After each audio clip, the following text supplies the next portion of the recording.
आज मैं आपको इस वीडियो में कराने वाला हूँ सर्वनाम।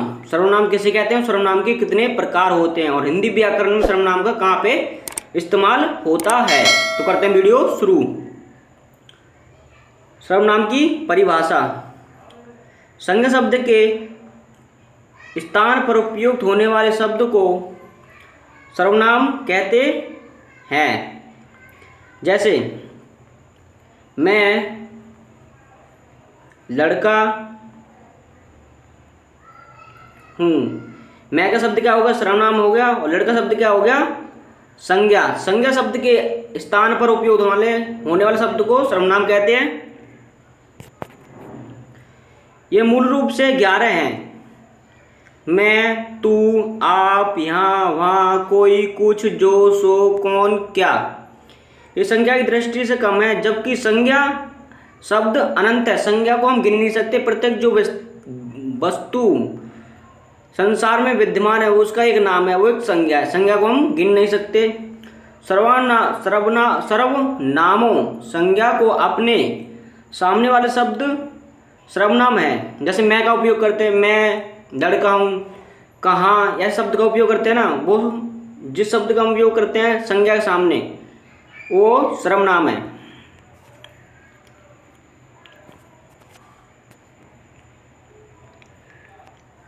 सर्वनाम हिंदी में सर्वनाम 6 प्रकार के होते हैं। पुरुषवाचक सर्वनाम, निश्चयवाचक सर्वनाम, अनिश्चयवाचक सर्वनाम, संबोधनवाचक सर्वनाम, प्रश्नवाचक सर्वनाम, निजीवाचक सर्वनाम। पुरुषवाचक सर्वनाम देखते हैं। पुरुषवाचक सर्वनाम एक वचन, बहुवचन। पुरुषवाचक सर्वनाम के 3 भेद होते हैं, उत्तम पुरुष, मध्यम पुरुष, अन्य पुरुष। डिटेल में देखते हैं। उत्तम पुरुष, जिन सर्वनाम का उपयोग बोलने वाला अपने लिए करता है उसको उत्तम पुरुष कहते हैं। जैसे मैं, हम, यदि। जैसे मैं लड़का हूँ, मैं एक आदमी हूँ, मैं ये करता हूँ, हम ये, जिसके अपने लिए उपयोग करता है उसको हम उत्तम पुरुष कहते हैं। मध्यम पुरुष, जिस सर्वनाम का उपयोग श्रोता सुनने के लिए किया जाता है उसको मध्यम पुरुष कहते हैं। जैसे तुम, तुम्हें। अन्य पुरुष, जिस सर्वनाम का उपयोग वक्ता मतलब बोलने वाला अन्य पुरुष के लिए करता है उसको अन्य पुरुष कहते हैं। जैसे वह, वे, यदि। अब दूसरा सर्वनाम देखते हैं, निश्चयवाचक सर्वनाम।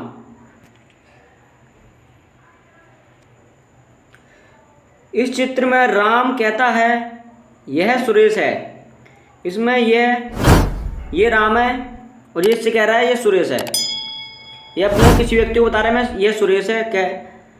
इसमें यह सुरेश की निश्चितता का बोध करता है। जिसमें कोई भी चीज़ निश्चित हो उसको हम निश्चयवाचक सर्वनाम कहते हैं। जैसे ये एक कार है, आपके सामने खड़ी है, वो कार है, वो निश्चित है तो वो निश्चितवाचक सर्वनाम है, इसलिए है निश्चितवाचक सर्वनाम है। परिभाषा।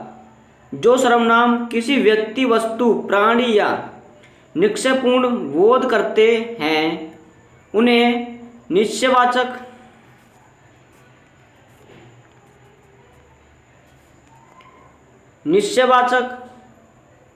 सर्वनाम कहते हैं। जैसे यह, वह, ये, वे, इस, उस, इन, उन, यदि। जिस शब्द का हम निश्चित चीज के लिए उपयोग करते हैं उसे हम निश्चयवाचक सर्वनाम कहते हैं।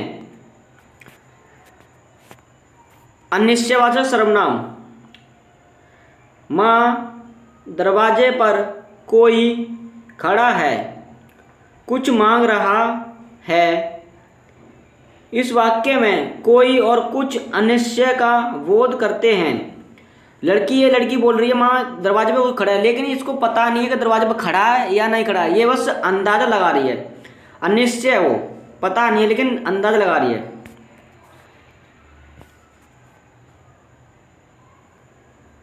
इसलिए ये अनिश्चयबोधक सर्वनाम है। परिभाषा: जिस सर्वनाम से किसी व्यक्ति और वस्तु का निश्चित बोध ना हो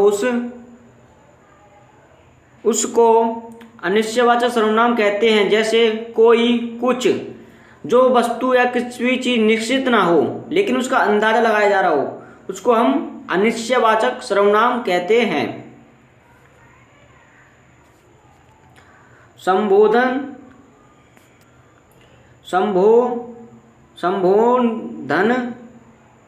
संबोधनवाचक सर्वनाम: जो करेगा सो भरेगा, जो बोएगा सो काटेगा, जो सोवत है वो खोवत है, जिसकी लाठी उसकी भैंस।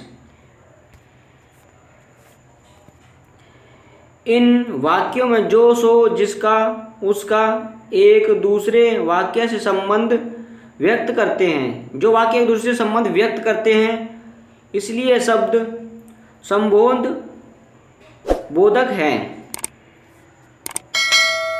परिभाषा: जो सर्वनाम वाक्य या उपवाक्य में उपयोग दूसरे संज्ञा सर्वनाम शब्द के साथ संबंध व्यक्त करने के लिए उपयोग में आते हैं उन्हें संबोधन सर्वनाम कहते हैं। जैसे सो, जो, जिसकी, उसकी, जैसा, वैसा, यदि। प्रश्नवाचक सर्वनाम: जिसमें प्रश्न किया जाता है। वह कौन जा रहा है? इसमें प्रश्न क्या है? एक व्यक्ति प्रश्न कर रहा है दूसरे व्यक्ति से कि वह कौन जा रहा है। यह व्यक्ति बोल रहा है कि वो कौन जा रहा है, वह क्या ले जा रहा है।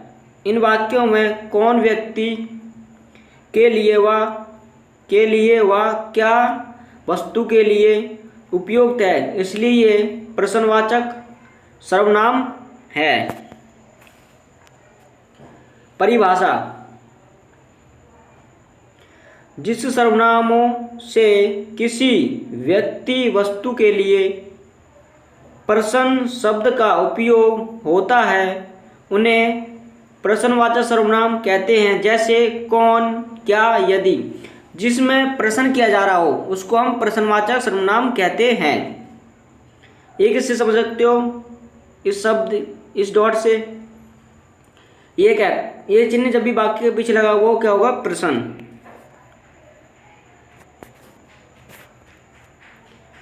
निजीवाचक सर्वनाम: मैं यह स्वयं करूँगा, मैं वहाँ स्वयं जाऊँगा, आप स्वयं ही सोच लें, वह आप बोल रहा है।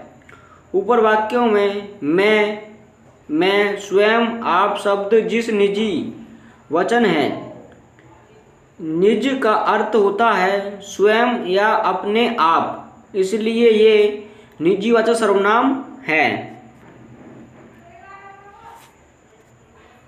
परिभाषा देखते हैं। जो शब्द किसी व्यक्ति के लिए तीनों पुरुषों में स्वयं का बोध